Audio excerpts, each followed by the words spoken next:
సరిహద్దుల్లో 20,000 మంది సైనికులను మోహరించిన చైనా. ఈస్టర్న్ లడఖ్లో తీవ్ర ఉద్రిక్త పరిస్థితులు నెలకొన్న విషయం తెలిసిందే. అక్కడ ఉన్న వాస్తవాధీన రేఖ వెంట సుమారు 20,000 మంది సైనికులను చైనా మోహరించినట్లు తెలుస్తోంది.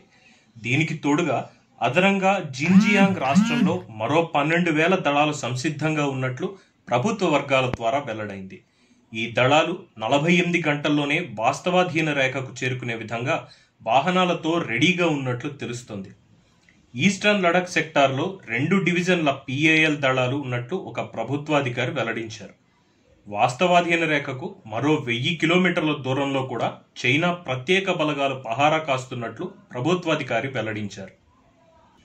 భారతీయ భూభాగానికి సమీపంగా సైన్యాన్ని మోహరిస్తున్న చైనా కదలికలను ఎప్పటికప్పుడు సమీక్షిస్తున్నట్లు ఆ అధికారి తెలిపారు.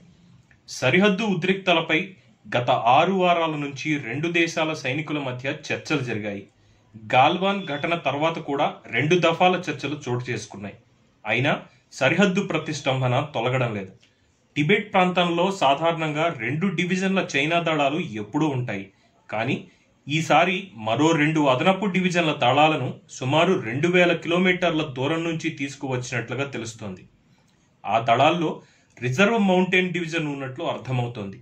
యుద్ధ విన్యాసాల్లో పాల్గొనే ఆ దళాలు ప్రస్తుతం వాస్తవాధీన రేఖ దిశగా కదులుతున్నాయి.